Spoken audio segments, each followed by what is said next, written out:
So I'm from Haiti. That was a challenge. Okay, this time no, is he coming to the mic? Oh, Susan, he's coming to the mic. Oh my goodness. Go ahead, commit. Say her name. Reggie, say her damn name. Yasi. Yancy. She said Giannis. Giannis. Elle s'appelle Giannis. Thank you. Of course, thank you. Reggie, put the mic back. She said, see you next. See you next year. Bien sûr. Maybe not you, Reggie, but I'll see Okay. Reggie, I'm gonna cut you. Thank you so much, Roland. At this time, we have a special guest we'd like to bring up to the stage. Hey, Lorda Lewis. Hi, good to see you, Lorda. Can we have Micheline to the stage, please? Micheline to the stage. Micheline Thomas. I know who you are, and you look very sharp. So thank you so much for the support. Thank you. Oh, wow. Good evening, everyone. How's everyone doing this evening, right? What a lovely night. It's a deep honor to stand here and celebrate a woman who did more than lead us. She shaped us. Susan did not simply guide a publication. She nurtured a vision of Black womanhood that was powerful, dignified, and undeniable. Last April, I had the privilege of photographing her for the cover of Essence. Of all the moments of my career, that stands among the greatest, truly. It was one of the sets that I know that my mother wished she would have loved to be a part of and witness. She loved Susan. She loved you dearly. Tonight, though, I bring a beautiful offering of gratitude, a signed, limited edition of that cover image, a testament to a legacy that continues to light the way. Everyone, please stand up and join me to welcoming the woman who made us, Miss Susan L. Taylor. Hey, oh, hey, yeah. Oh, yeah, yeah, yeah, yeah, yeah, yeah, yeah. I'm taking my freedom, pulling it off the shelf, putting it on my chain, wearing it around my neck. I'm taking my freedom,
Of course, you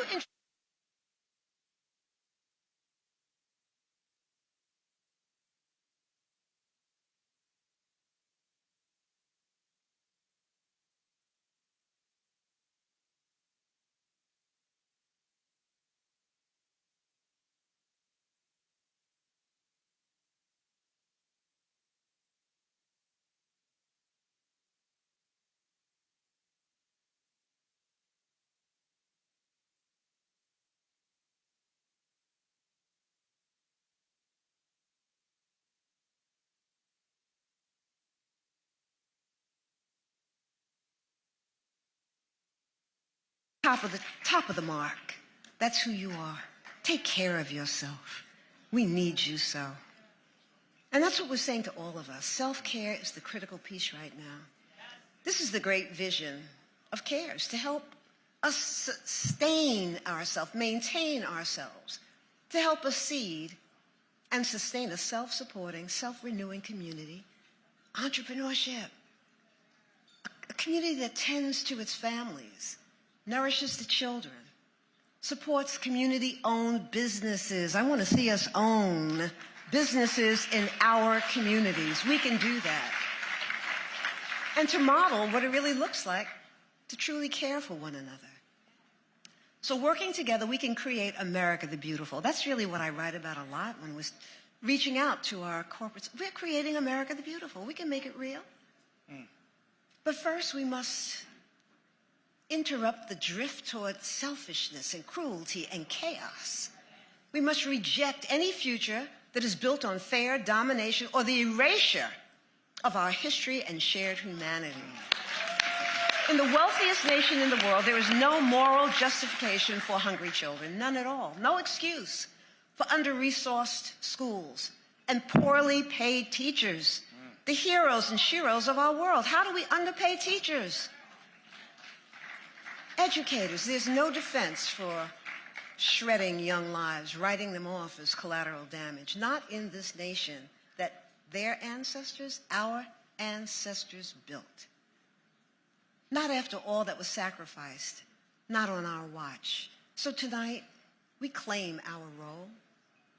We choose love as action, community as strategy, and courage as our calling. We are not broken and we're not finished. Together, we will get this done. We're going to get it done. We're going to get it done. We're going to do the work. And this is not the rough side of the mountain. If we know our history, we know that truth. And now it's going to be my pleasure. On this sacred and joyful night, I'm just so honored that even while touring for her first album in 10 years, to whom it may concern, to whom it may concern, she made time to join us tonight. She's made time for the children. She always calls us to rise together, to rise in the light of our love. So let us just pause and welcome the incredible Jill Scott.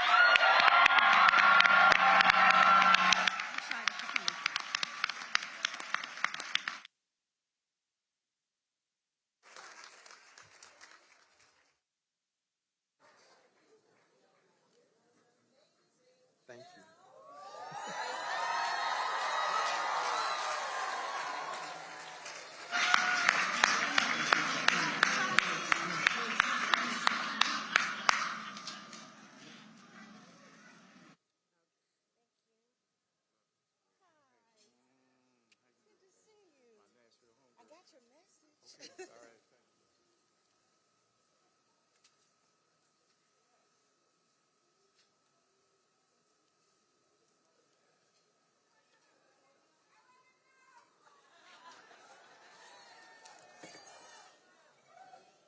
Is it our turn?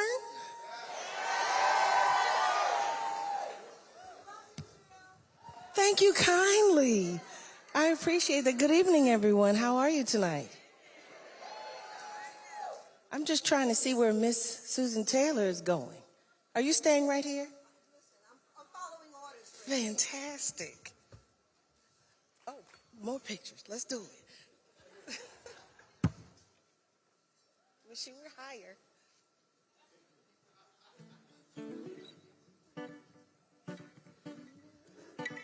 80, huh? 80, baby. Unbelievable.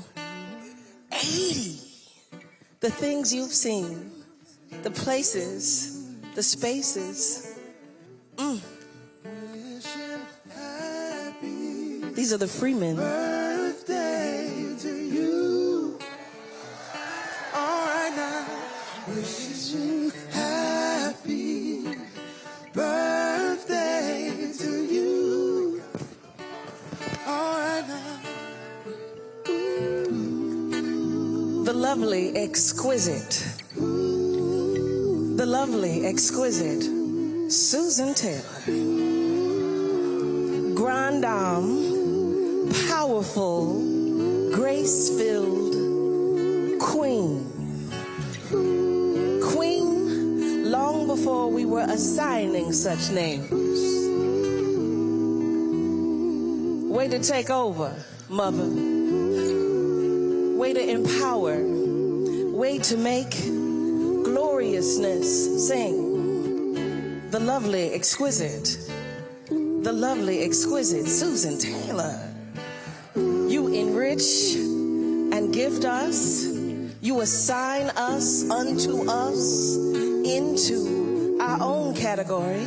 You defy the meager narrative. You embolden our glory, our story. The lovely, exquisite Susan Taylor. Thank you, Queen Mother.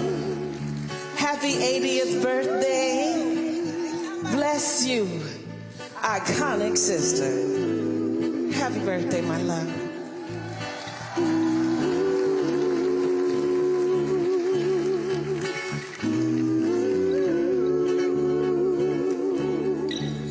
Wishing happy birthday to you.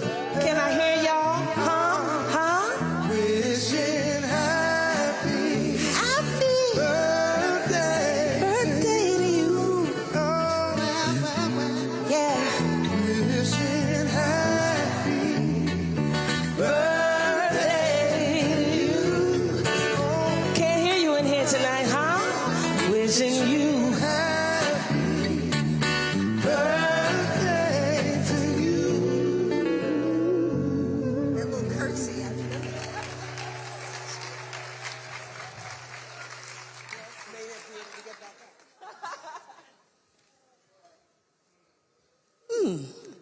Everybody have a little cocktail? Dinner's been good? Did you raise some money? A lot of money? As Susan Taylor told me about 3,472 times, this is for the children. Yes.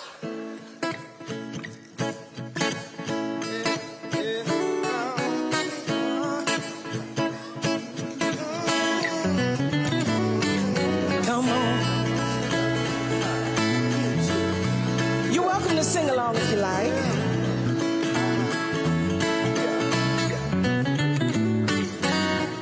You're here, I'm pleased, I really dig you.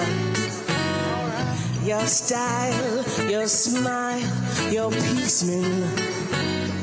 Lord, have mercy on me. I was black, now I can see what a king's supposed to be. Baby, I feel free. Come on and go with me. Let's take a long walk. After find a spot for us to spark a conversation, verbal elation, stimulation, say I situation, temptation, education, elevation. Baby, we could talk about Surah 31:18. Your background, it ain't squeaky clean. Sometimes we all got to swim upstream. You ain't no saint, we all a sinner. But you put your good foot down and make your soul a winner. I respect that. Man, you're so fast and you're all that plus supreme. Then you humble, man, I'm your feeling. I can can feel everything that you bring. Let's take a long walk around the park after dark. Find a spot for us to spark a conversation. Verbalization, stimulation. Say eyes, education, sensation, education, elevation. Maybe we can talk about Revelation 3:17, or maybe we can see a movie, or maybe we can roll a tree and feel a breeze and listen to a symphony, or maybe we can take a cruise and listen to the roots, or maybe eat some passion fruit, or maybe we could just be. Let's take a long walk around the park after dark. Find a spot for us to spark a conversation, verbalization, simulation, share our situation, temptation, education, elevation, or maybe we can talk about Psalms and entirety. Maybe we can see a movie, or maybe we can see a play on Saturday. Oh, maybe we can see a play on Saturday, or maybe we can roll a tree and feel a breeze. Maybe we can take a cruiser right to the blues, or maybe we can just be. Yes. There we are. We are here. Yes. Okay. Okay. All right. Let's do another one. Since you got the time. Should I be asking for $5 more? $15 more? $25,000 more?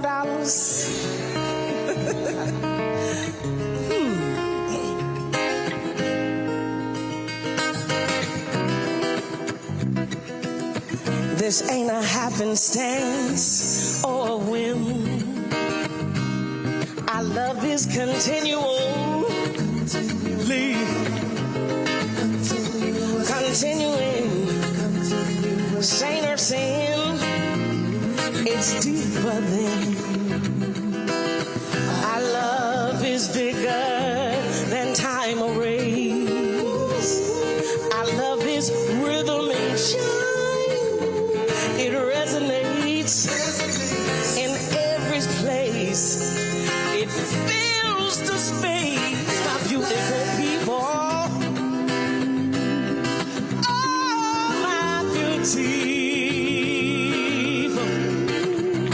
My beautiful people, my beautiful people. Yeah. I love cancel mountains. I love traverse the sea.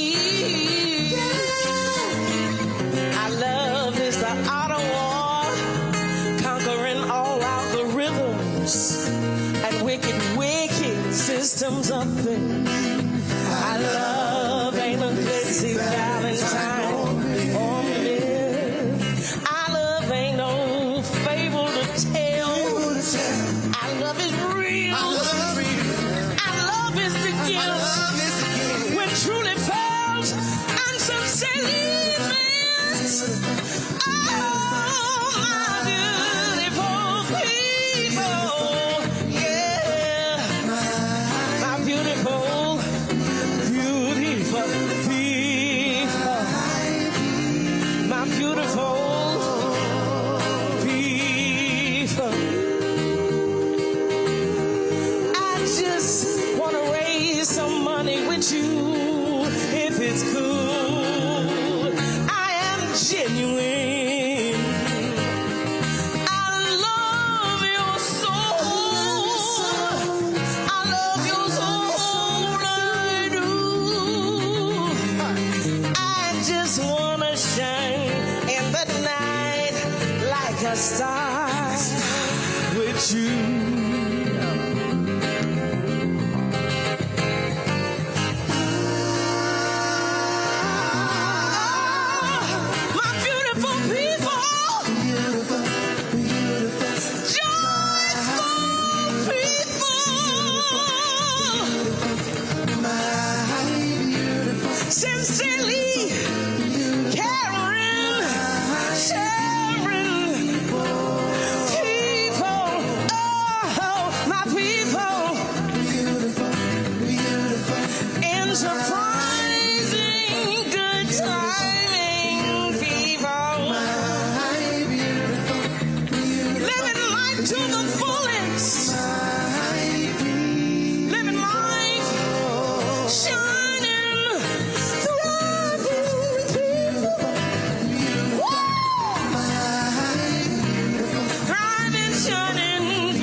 you so much for having us tonight. Bless you.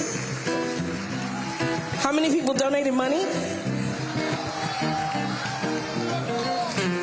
You said what? You did? Thank you. Thank you, everyone. Blessings.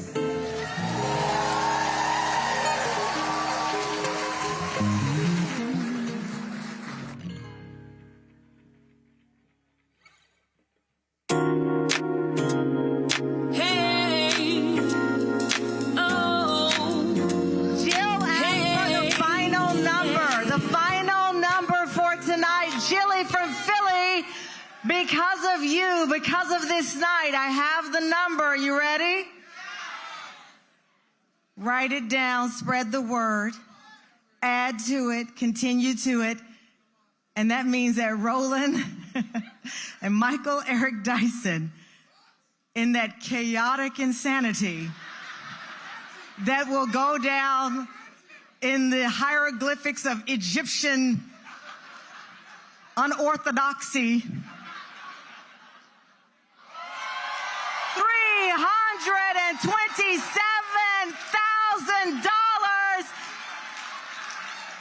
and counting. So please make sure your phone is working, the text option is working, the mission continues.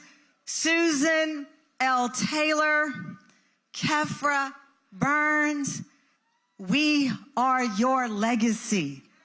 And I thank God every day that I am able to look at you and say thank you. Thank you for this night. Thank you for protecting our children. Thank you for honoring our children. And thanking you for reminding us titles do not matter. It is not the DNA that you share. It is the purpose of our lives to raise our children so they can rise as they are. They are sleeping, and hopefully the one named Moses is really sleeping. But shall they raise in the morning knowing that a woman named Susan L. Taylor bet on them when they slept in the night, bet on them when they had no idea of an essence. But you bet on them to win, and win they shall. Thank you, everyone. Enjoy your night. Thank you. $327,000. Go to your phones and keep the number going. God bless you all. Good night. This beat is automatic, supersonic, hypnotic, funky, fresh. With my body so melodic, this beat rolls right through my chest. Everybody, Martin, Poppy came to party. Grab somebody, work your body, work your body. Let me see you 1, 2, step. Rock it, don't stop it. Everybody get on the floor. Crank the party up. We about to get it on. Let me see you 1, 2, step. I love it when you 1, 2, step. Everybody 1, 2, step. We about to get it on. Rage is so contagious, make you crave it. Jazzy made it. So retarded, top charted. Ever since the day I started, strip my stuff and yes I flaunt it. Goodies make the boys jump on it. No, I can't control myself now. Let me do my 1, 2 step. Rock it, don't stop it. Everybody get on the floor. Crank the party up. We about to get it on. Let me see you 1, 2 step. I love it when you 1, 2 step. Everybody 1, 2 step. We about to get it on. Like this. It don't matter to me. We can dance slow. Whichever way the beat drop, our bodies will flow. Like so swing it over here, Mr. DJ, and we will rock you. Come on. Don't matter to me. We can dance slow. Whichever way the beat drop, our bodies will go. So swing it over here, Mr. DJ, and we will rock you. I shake it like Jello, make the boys say hello, cause they know I'm rocking the beat. I know you heard about a lot of great MCs, but they ain't got nothing on me. Because I'm 5 for 2, I wanna dance with you, and I'm sophisticated fun. I eat filet mignon, and I'm nice and young. Best believe I'm number 1. Rock it, don't stop it. Everybody get on the floor. Crank the party up, we about to get it on. We see 1, 2 step. I love it when we 1, 2 step.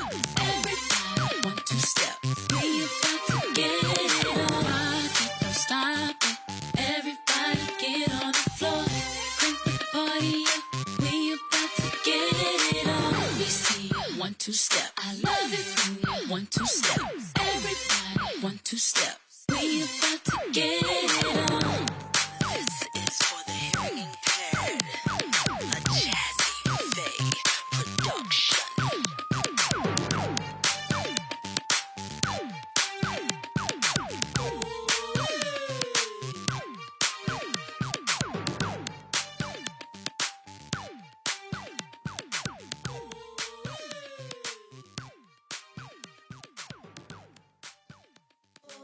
Your ways, so you can't crumble. Fall in your ways, so you can sleep at night. Fall in your ways, so you can wake up and rise.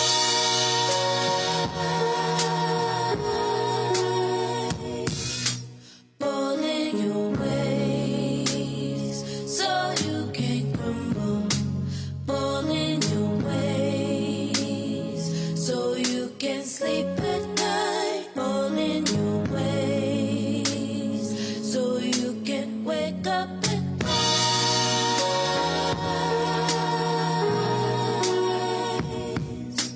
Fall in your ways, so you can crumble. Fall in your ways, so you can sleep at night. Fall in your ways, so you can wake up and rise.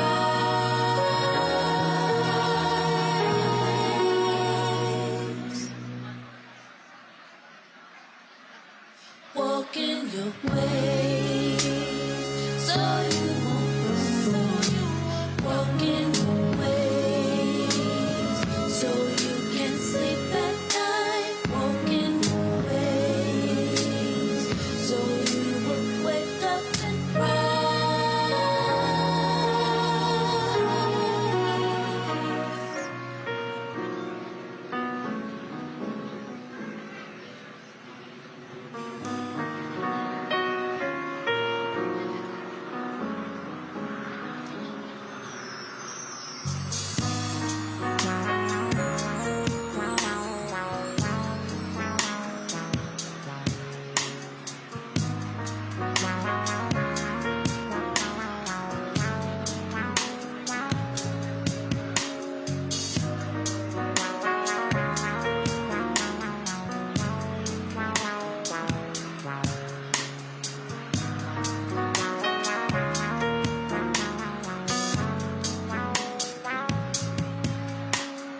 Maybe I am foolishly in love with someone that is not exactly on the same page that I am on.